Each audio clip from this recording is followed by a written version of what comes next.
our vision to create a university-wide culture of career readiness that prepares all of our students for success post-graduation. And we realized we can't do that alone, right? Like many years ago, career centers were very siloed. And if someone did a career event, why did you do that without us? And let's talk about, how we can collaborate more. But now it's all about collaboration and inviting everybody in and really creating that village to support all students.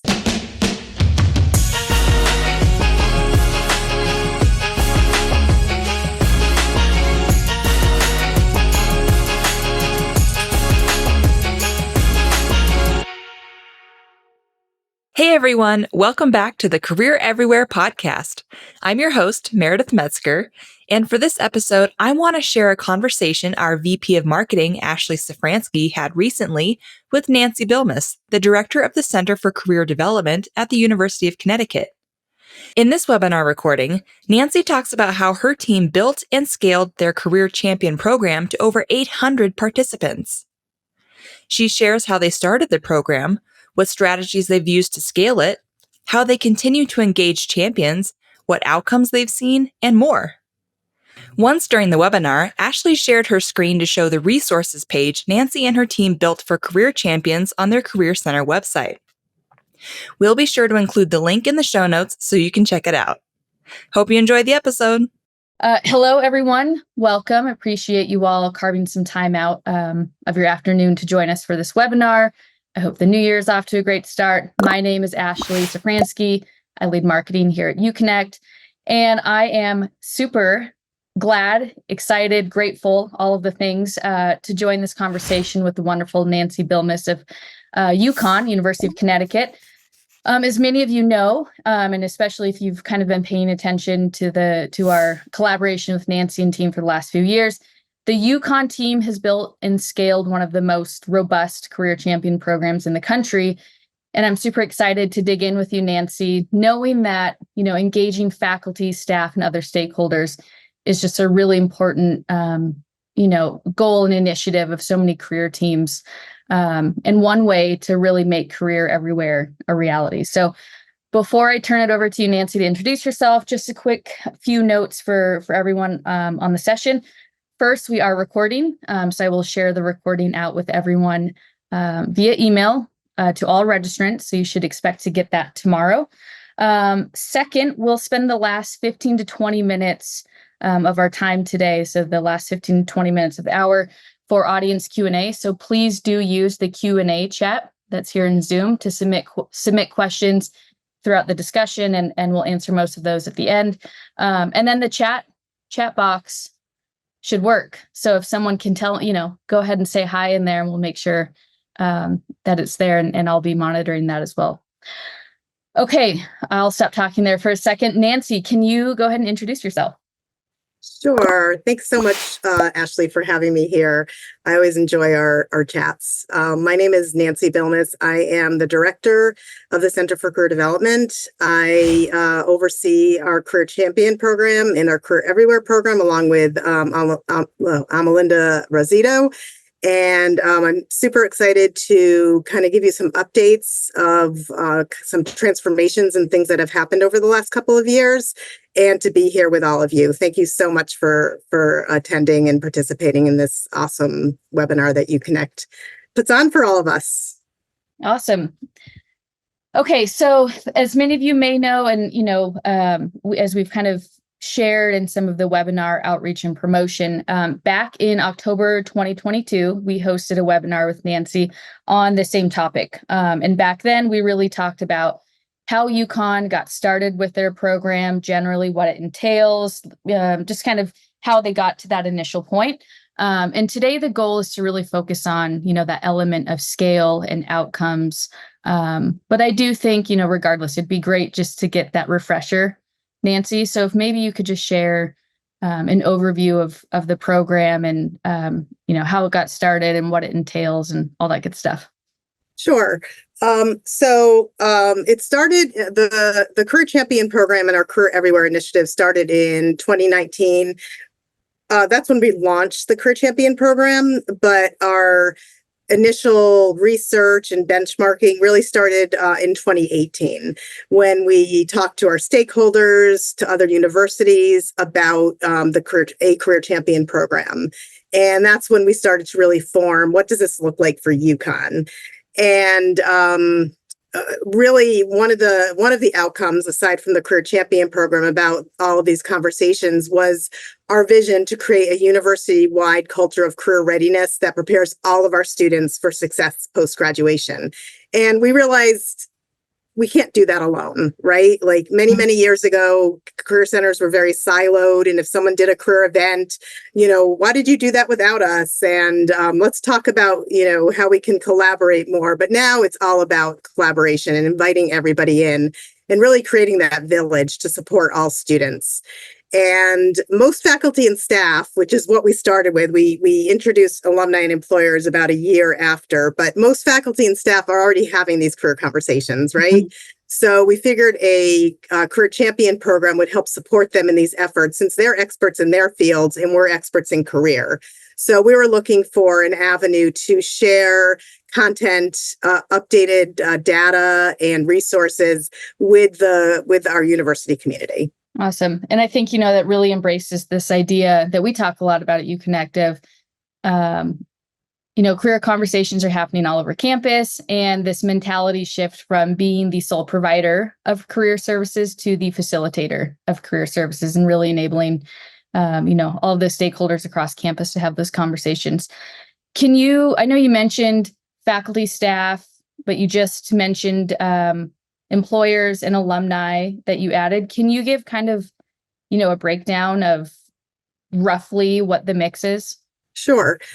So I'm really excited to share that we just went over our 800 mark. So we have a little over 800 career champions. And if you add up all these numbers, it's going to come up to more than 800 because we have some who fall into more than one category. But we have about 260 faculty, 280 staff, 105 employers, and 240 alumni. So we're really trying to, as we look to scale and grow, we're really looking to do that in all of those buckets. Mm-hmm. Can you dig into what is the requirement to be a career champion? Because I think that having knowing the answer here, I know that it plays a big role in how you've been able to scale the program. Yeah, sure.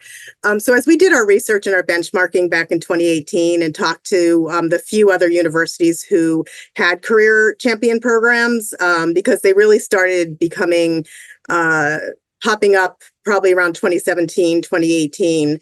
And they all had some type of requirement, which was great because it meant that all of the career champions had similar information. And those requirements were typically like a training or a half-day seminar around career, what that means, what the Career Center is doing. And the more we talked to our stakeholders at UConn, we knew that that would be more of a barrier for entrance. And we wanted as many people as possible to participate as career champions. And even knowing that they wouldn't have that kind of framework or that information that has been helpful at other universities, we knew that once they were on board, we could get information out to them. And so the requirement is really to complete an enrollment form, which takes about 3 to 4 minutes, just with demographic information, what they're already doing around career, what they hope to continue doing or learn around career. We send career newsletters to our career champions. And the newsletters, that's our kind of our I don't want to say our qualification or our entry is read the career newsletter. You get it once a month. It's not a high bar. It doesn't take that long. So you'll learn about what's going on within the center. You'll learn about opportunities for students. You'll learn about something maybe on our website or something from our first destination survey. And those are things that we're looking for our faculty and staff to learn. Mm-hmm. You can go beyond that. There are many faculty and staff who participate in our training programs that we run, usually 1 or 2 a month during the semester. And we also have a career conference that I'm sure I'll get into talk about a little bit more later. But those are some of the above and beyond opportunities that are available for career champions. Yeah, I think opting in, right? Opting in, and there's that showing the intent to at least want to learn and want to, advance the mission of Career Everywhere. Absolutely. Yeah. And we'll get into a little bit more about like demonstrating that it has added value when we talk about data later. Yeah, definitely. I think you've kind of touched on this in a different way, but just to ask the question, I think more specifically, what are you trying to achieve with the program? What are the goals and objectives of the Career Champion program? So when I think about this question and I respond to this question, which I do get a lot, there's really three things that we know that make up the Career Everywhere and Career Champion philosophy at UConn. One is we know that the biggest motivator to come to any university is to get a better job, to earn more money, to be more financially stable than maybe their parents. We also know that students come to the university or a university with varying levels of career capital. Students come to the university who already have had internships or 2 internships. And then there's students who come to a university and maybe they're first gen students or from marginalized backgrounds. And they really haven't even had the chance to talk about career or even think about career based on circumstances. And lastly, we also know that a career center is a voluntary destination at most universities. There's nobody telling these students you have to go to a career center, like advising or like a guidance counselor when they were in high school. So with all of these different aspects, in a nutshell, our goal is to infuse career development into all facets of the students' experiences at UConn to help them learn about career planning and the importance of career planning, as well as the resources available to them, whether the resources that faculty member they're talking to or a referral to the career center or an on-campus job or whatever it is. All of those things bundled together, helping us at the university, helping career become equitable across the board for all students. Right. So I think related when, in terms of like, what's the ask and beyond like the requirements of, what it takes to be a career champion, what's, once you are a champion, what's asked of those who participate. I imagine it's, multifaceted in terms of just making sure they're informed, like you've talked about, that, they have good talking points, they know what resources exist to inform their own conversations, but also to know what you all are doing so that they can, make those referrals to the career development office, as when it's appropriate. Does that sound right? Yes. Yeah, absolutely. Okay. We're our base level ask is that reading the newsletter, getting to know our website, understanding the value of career development, understanding the value of the offerings that we have, a career fair or a webinar, or learning how to write professionally. Those are the asks.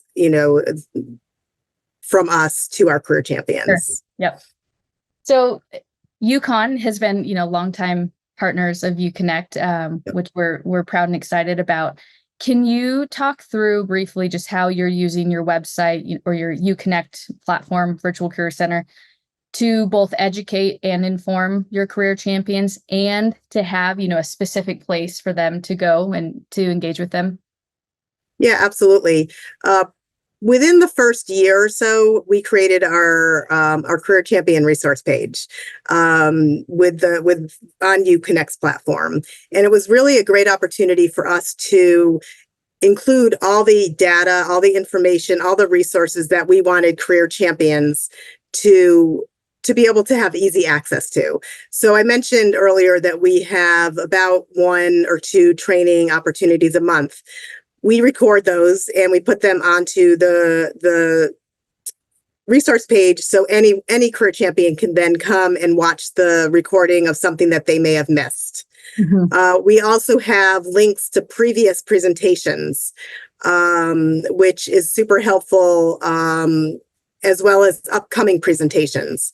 All those presentations I just mentioned are listed on our on our website that that Ashley is sharing. We also have our career modules. We've created 7 career modules up to this point, and those career modules are available for faculty and instructors to embed into their classroom. We have resources to advise students. So easy access to resources so our career champions know where to go to easily find out about like Handshake or other information that they might want to share with their students. We also have like job market insights. So we kind of determined with insight from our career champions, what were the most important things for you to have easy access to. And the resources and information that I just shared were some of those things that they had indicated would be super helpful for them. Yeah, I mean, it's like just scrolling through there. One stop shop. Yeah, which is nice. I mean, that's like, the same way that you want to engage students as well, as one place to find everything, easy access. So let's talk scale, right? So back in October 2022, I think you all had about 500-ish career champions, which even at that time was, bonkers. You're at 800, over 800 now, I think you said to date. So can you talk us through some of the strategies you've implemented to continue and, build momentum and add new champions? Sure.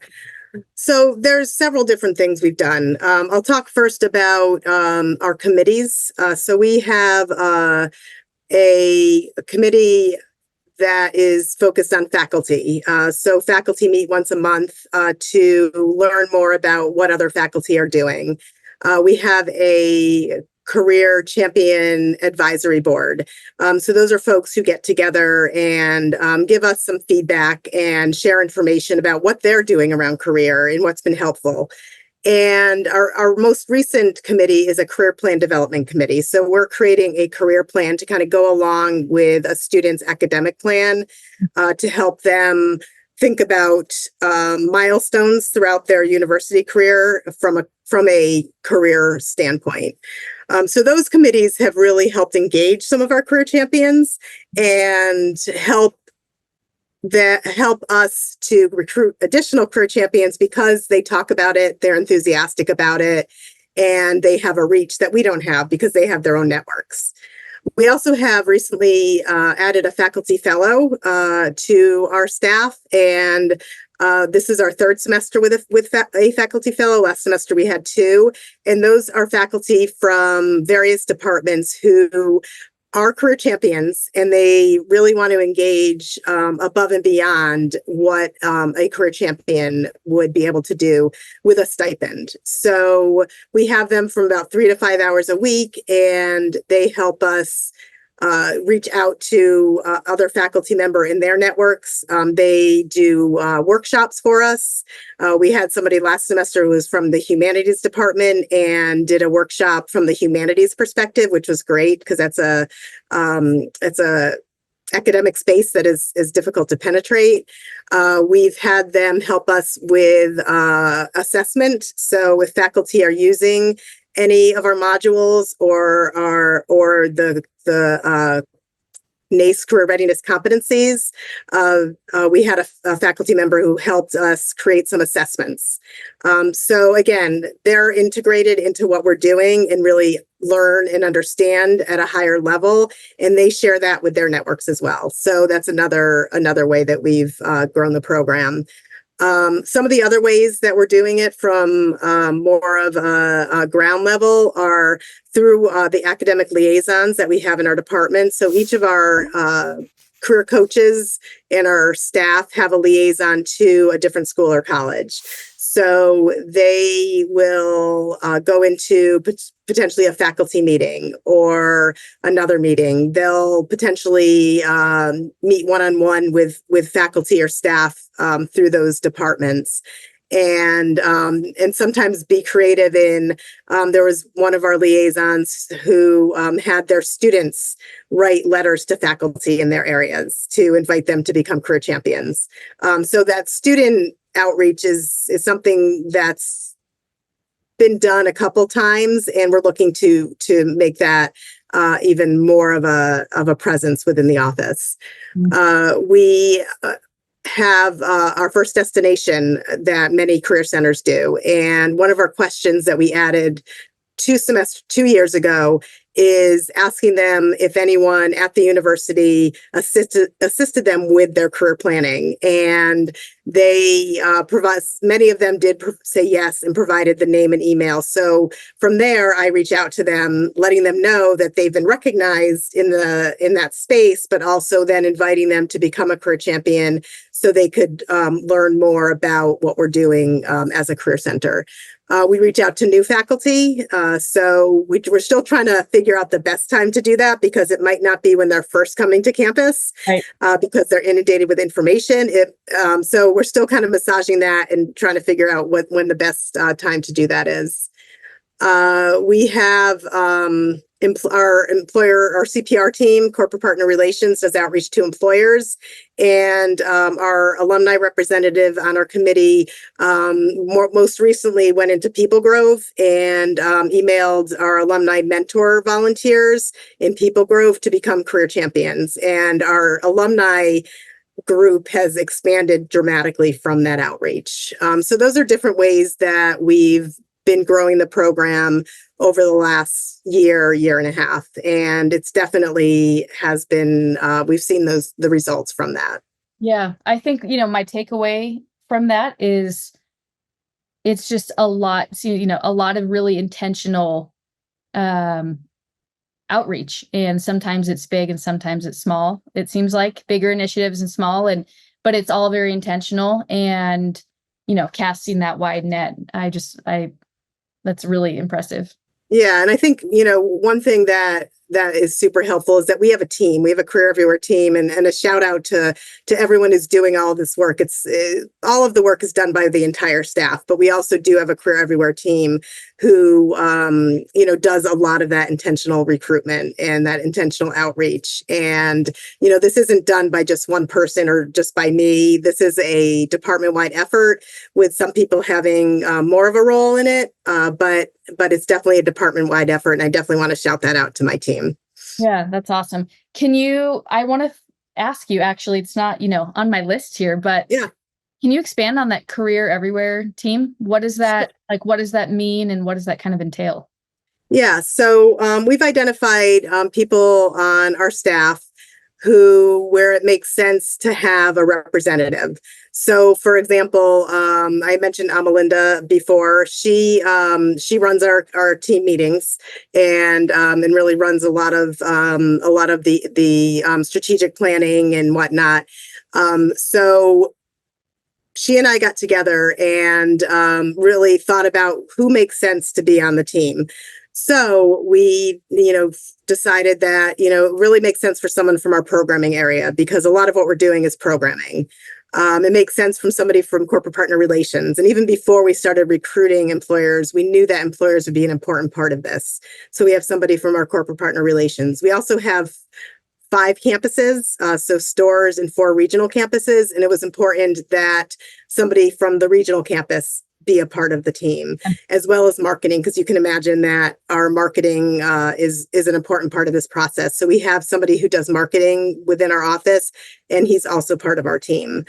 And then we have our alumni representative who does our alumni program, and she started as part of our team in the last year. So it does a couple things. It brings everyone together who has kind of a piece of the puzzle, but it also allows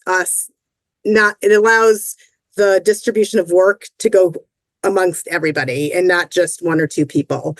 So having that team helps with workload as well as communication to other parts of our department. Sure. Okay. I think that makes sense. Thanks for digging in there.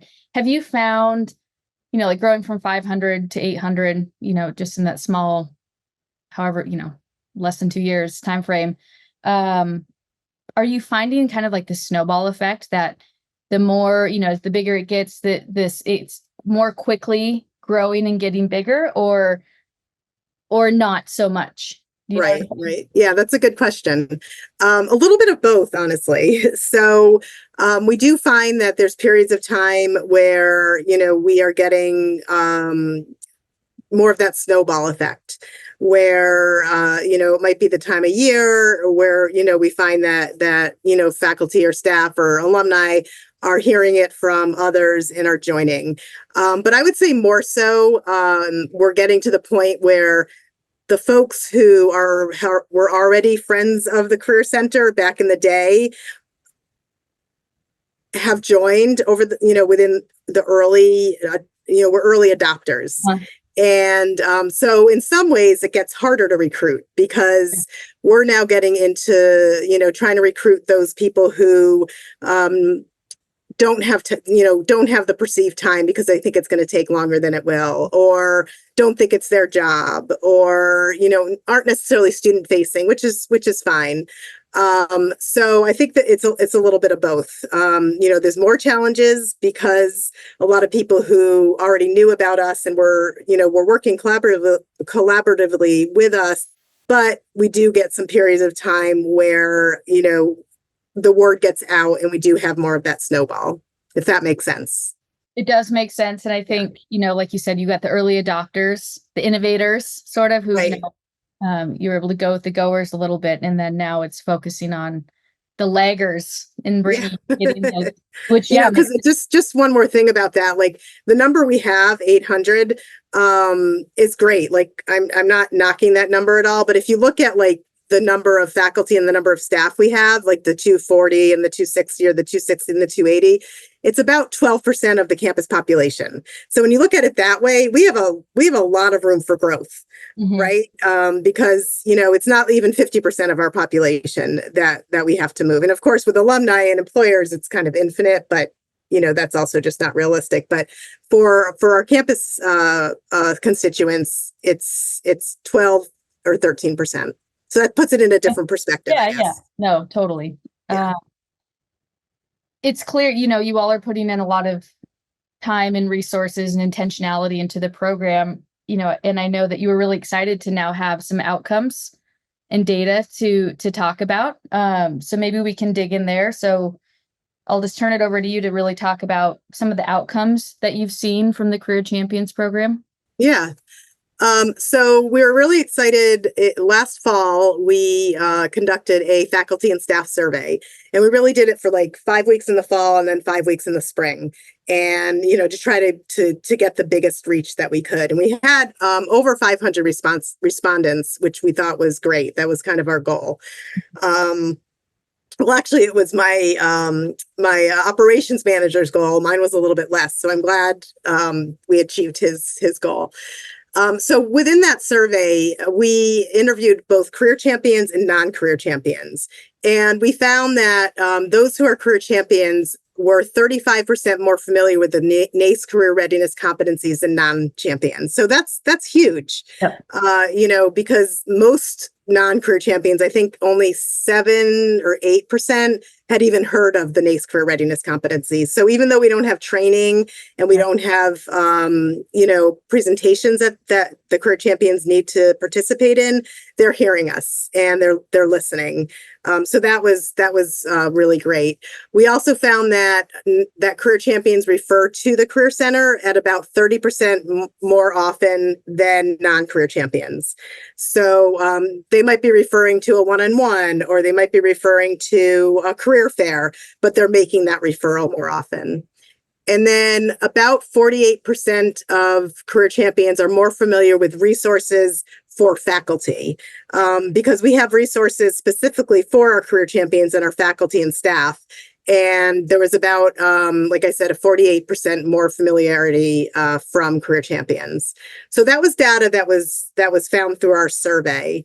Some other data that we found through like other means that I'll talk about, our presentation requests from faculty has more than doubled in the last 2 to 3 years, which creates other issues or other challenges.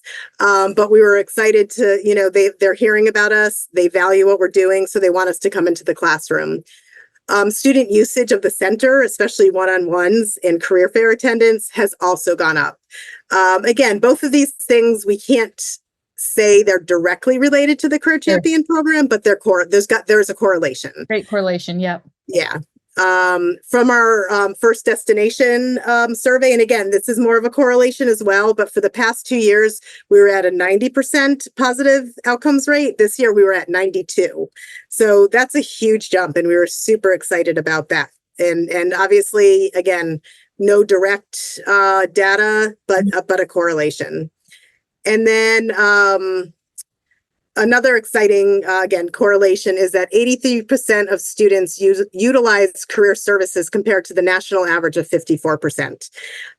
So because we know that career champions are referring to our services and programs more, at a higher level, there is a correlation there as well. So the data has been collected through First Destination, through our faculty and staff survey, and some of the data is a correlation and not a hard statistic, which I think is a result of this type of program. I think it's hard to find data that's going to, say that, your First Destination stats have gone up 2% in a positive direction because of a certain program. But we're happy with that. Yeah. I mean, rightfully so. I think that's all of those outcomes are great. And, even being kind of the correlation, it being correlated, not, directly 100% causation. I think that's super exciting for you all. So what are the takeaways in terms of, do you double it? Like, how do you just keep going in the same direction? I think it at least is validating to know that, some of the work or a lot of the work that you're doing is paying off and worth it. But is the takeaway, let's double down and really try to grow and double the program, or what are your goals with it? Yeah, so it's definitely growing the program, because we do see that, that from this faculty staff survey, that career champions understand more about what to do in the career space. They understand more about the Career Center and the resources we have, both for students and faculty. So we're really moving in a direction, not necessarily to create more programs or to create more conferences, but to grow the program in numbers, as well as become more engaged with those who are career champions who haven't engaged in programs and conferences with us, just to kind of, make sure that they're not getting lost. So that's definitely on our list of current and future initiatives as well. Okay. I think you've touched on some of these for what I'm about to ask a little bit, but just to dig in a bit deeper, can you highlight some of the ways that you're actively engaging the champions that you do have? Yeah, sure.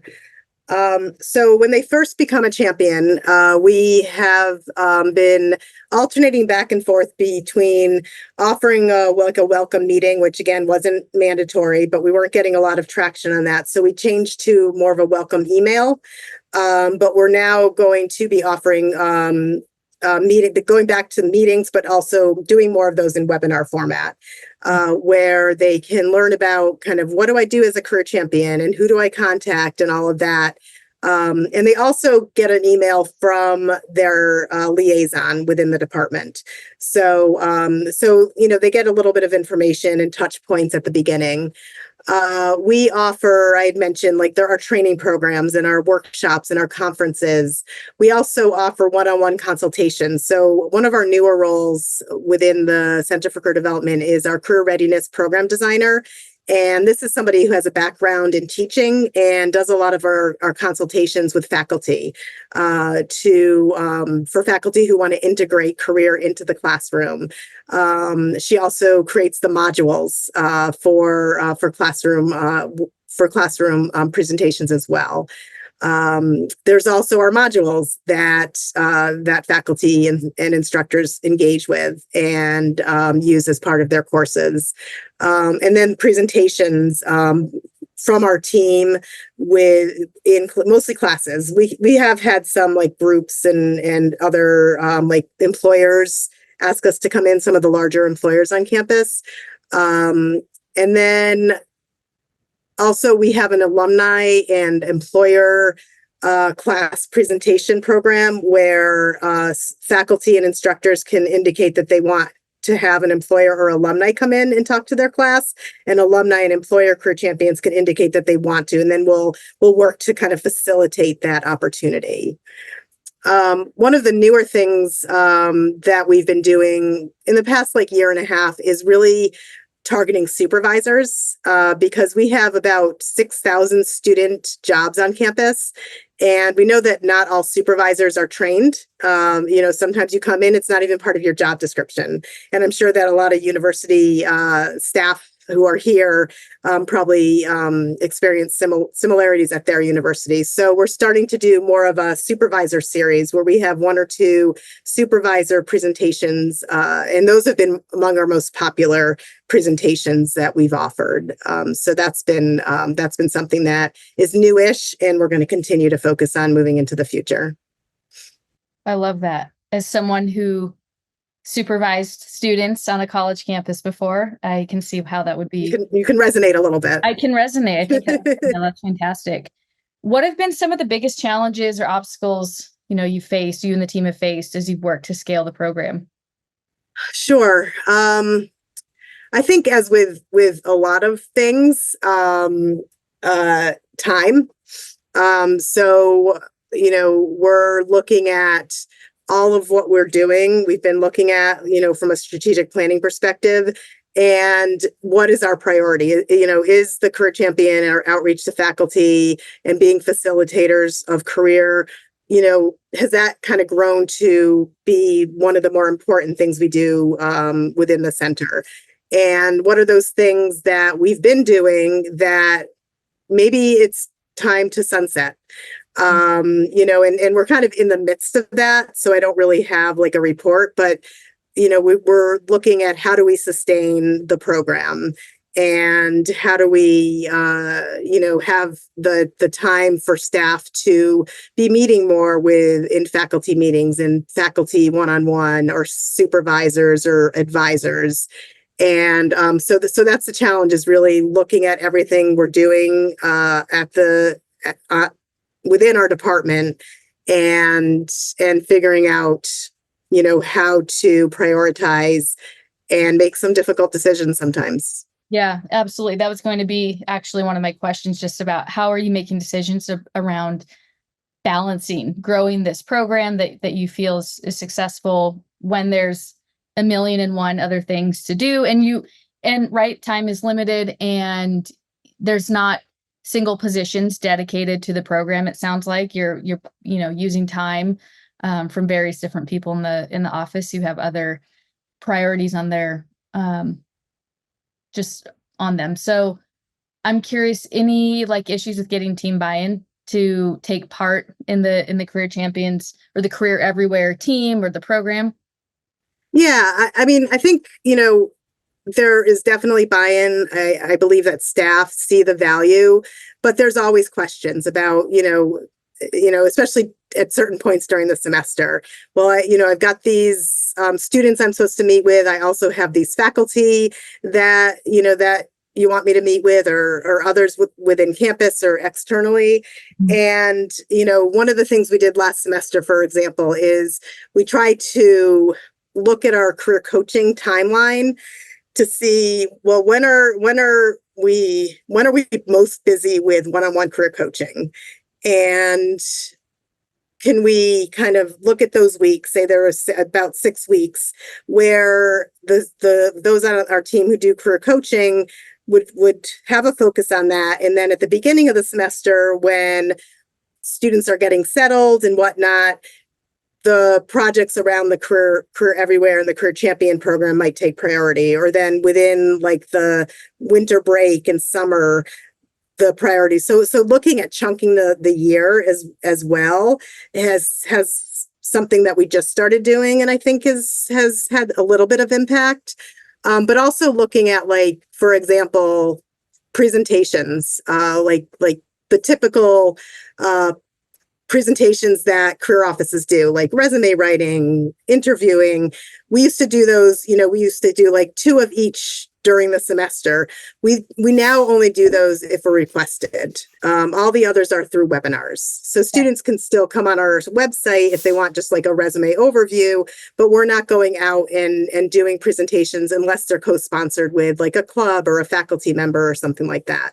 So those are just a couple examples of, small examples, because we need to do more, but of how we've been scaling and how we've been approaching, spending more time with faculty and staff and employers and alumni in the Career Everywhere and Career Champion space. Yeah, definitely. I think that makes a lot of sense. Even just, instead of giving the same presentation over and over and over, making it accessible and easy to find on your website, right? Point students to, and then allow them to, ask questions or engage with you in a more meaningful or deeper way. Especially when, for our own, for the presentations that we were just doing on our own, we might get 2 students or 6 students or 0 students. So, that made a lot of sense. Yeah. Yeah. Finding opportunities to be, just create efficiencies is key. Just a few questions before there's, dozens of questions in the chat. So thanks everyone for submitting those, and we'll try to get through as many as we can. I do want to ask, what advice do you have for career teams who just want to get started and maybe they don't have their eyes on 500 or 800, but it's just they want to start more meaningfully engaging faculty, staff, and other key stakeholders? How would you advise that they get started? Sure.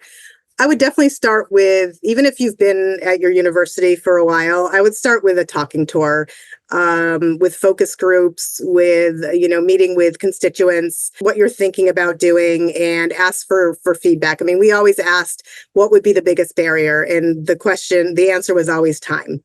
Maybe it will be that on your university, I wouldn't be surprised, but maybe it's something else, or in addition to. So find out,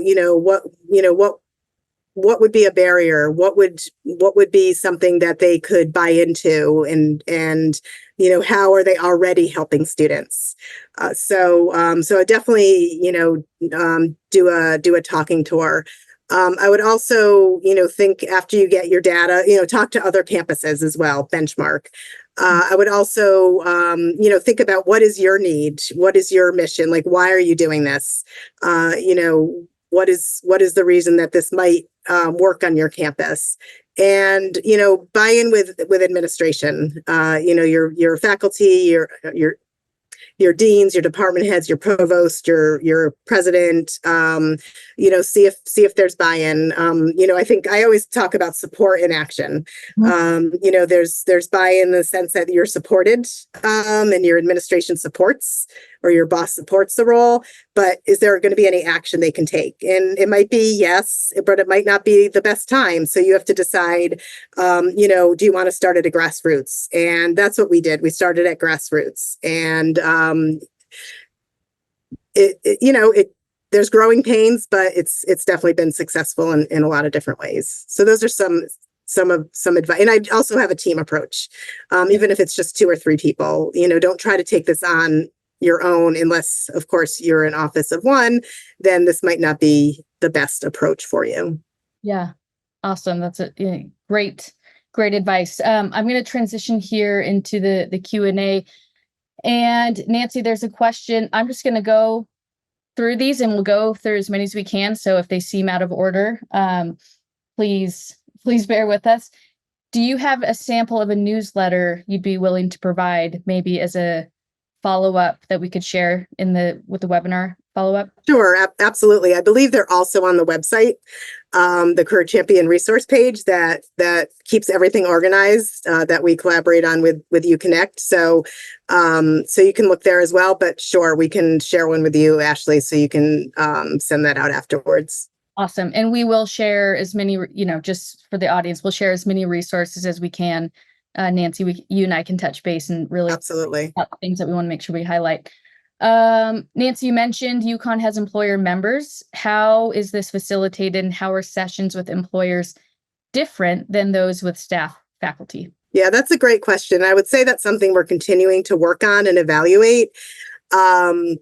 a lot of our employer career champions, we ask them to participate as speakers for our training. So we'll have like a healthcare panel for our career champions so they can learn about healthcare careers or careers in media. So a lot of times we'll ask them to participate like that. And then, but there's a lot of our training programs that overlap with all of our champions, like learning about Handshake.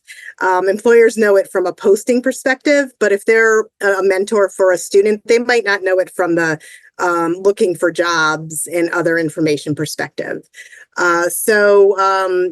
We also work with our employers at our career fair. We invite our employer career champions and our faculty and staff career champions, and I was to say our alumni, to like a breakfast. We did that for the first time in the fall, so they can talk to each other. So we find employers want to meet our faculty and staff, and we find our faculty and staff want to meet the employers. So we do try to find opportunities to connect that are more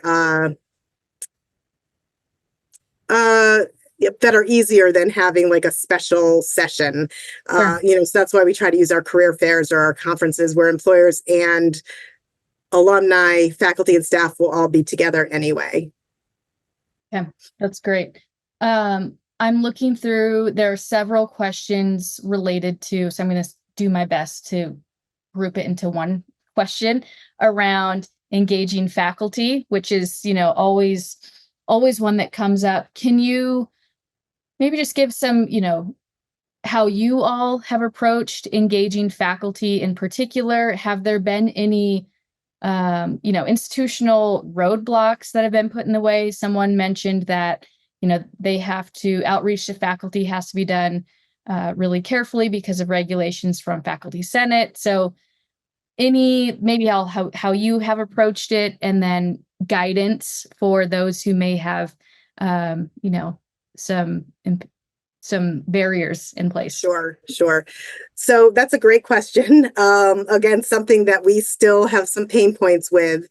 But at the beginning, like I mentioned, the support versus action of our administration, there was support, but we needed to make all of the connections ourselves. There wasn't a lot of action in the sense of the president or the provost's office saying, this is a great opportunity. You should, we encourage you to participate. So all of the connections, which at that point were the friends of the Career Center, like I spoke about before. But we didn't have barriers in the sense that we couldn't reach out to folks. We didn't have email lists at that time. We do now, so it's easier for us to reach out to our campus partners. Since then, we have had the opportunity where there has been some action taken from our administration. The provost's office included some information about the Career Champion program and encouraged faculty and staff to participate in the program. My executive director and associate vice provost attends the deans and department heads meetings. So he does have an opportunity, a couple times a year to remind folks, to invite them to our conferences and that type of thing. So as the program has grown and folks have seen some of the outcomes, we've moved that needle a little bit from support to action, and have gotten, but still not as much action as I would like. Yeah. But it's moving in a positive direction. It's also through one-on-one relationships. So and that's where we have the liaisons. Reaching out to people in those specific departments, folks who've invited us in for presentations, following up with them. So those one-on-one relationships, even though it seems tedious and time-consuming, they have been helpful as well, because those are people that we've connected with on campus.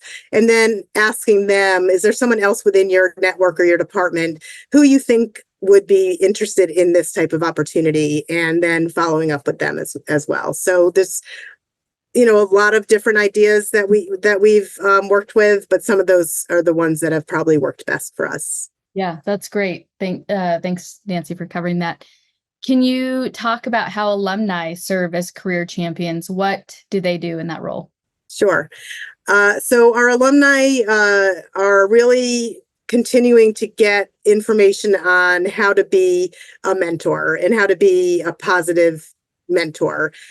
So again, most of them came from our alumni mentoring program. And so a lot of the information we share with them are around the resources that we have, so they can then share that better with students.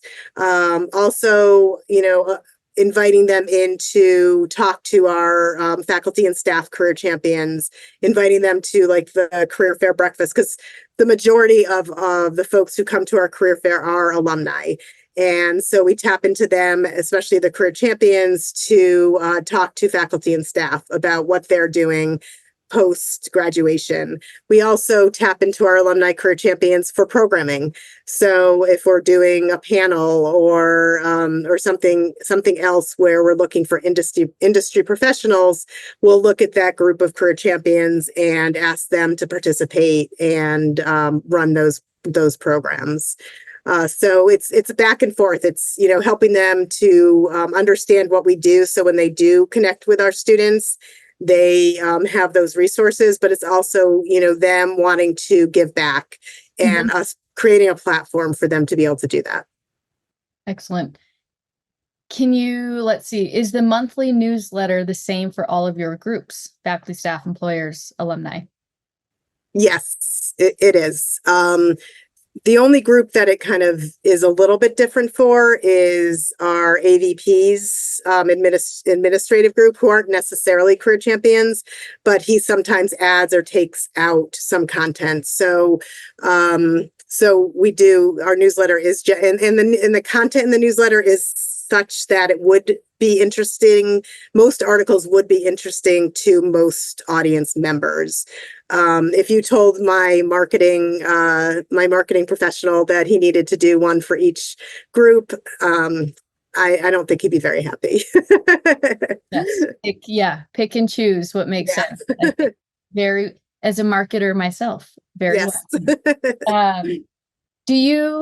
I think you've talked a little bit about engaging, the different ways that you all actively engage your champions.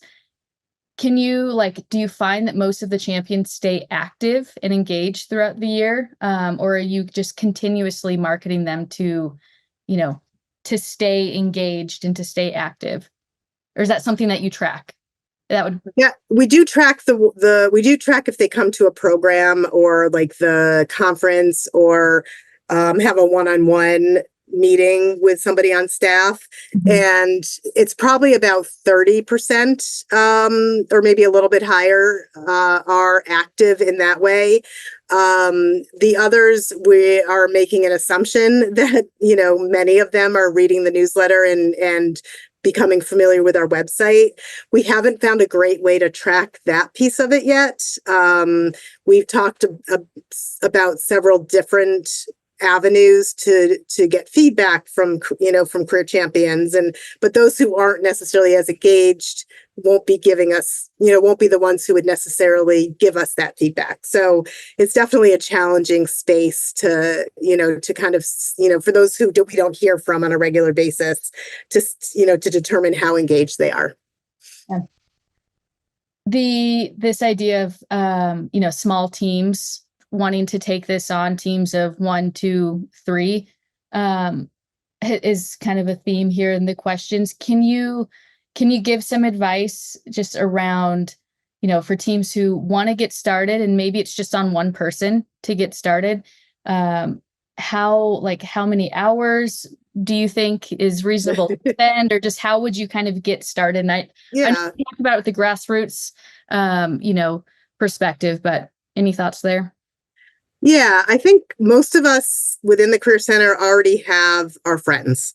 We already have people in the staff space and the faculty space who we're collaborating with. So that's honestly where I would start. And I would just start to formalize, that group of people. Maybe it's 5 people, maybe it's 10, maybe it's 20 or 25. So that's the group that I would start with. And, I would say I would get feedback from them and listen to what they say, what their concerns are. But that at least kind of gives you a group of people to send a mini newsletter to, maybe to start planning maybe one event a year that they might like to participate in. What do they want to learn? How can they help students better?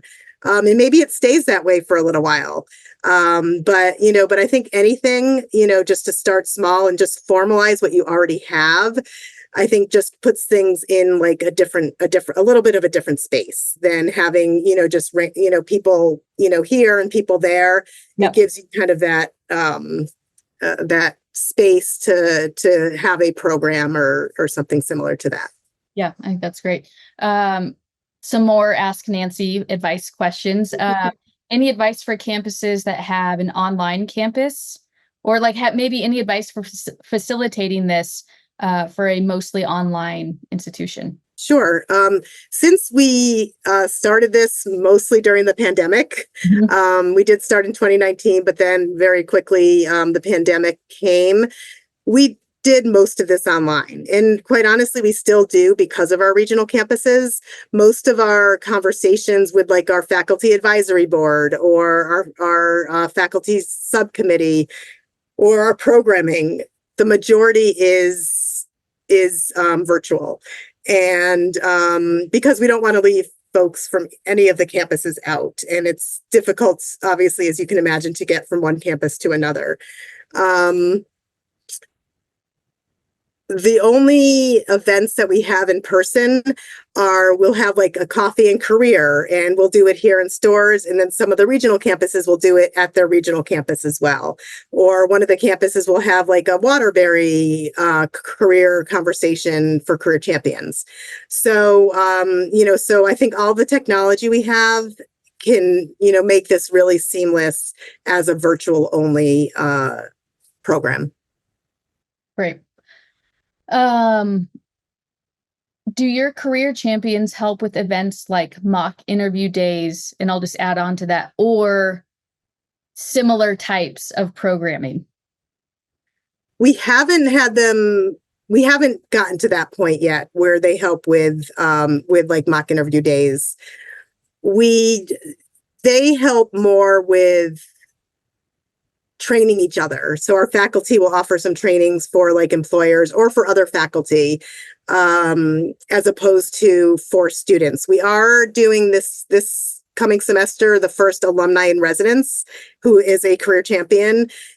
So that is our first foray into that space. And we will certainly keep you posted to let you know how that goes. Yeah, definitely. Please do. We have 2 minutes left and there are still several questions. So would it be, can I volunteer you, Nancy? Can we share your email address and LinkedIn? Is it okay to encourage? Absolutely. Okay.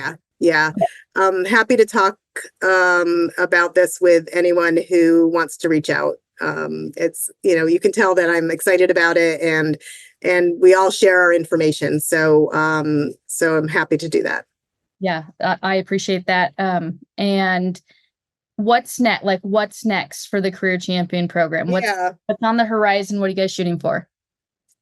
Growth. To move on with, with more champions and sustaining, again, not really creating new programs, a lot of outreach with supervisors, like I mentioned before, and also reaching out to those champions who we might not have heard from, in the last year or two, and seeing if they want to be engaged, and if not, that's fine as well. Okay.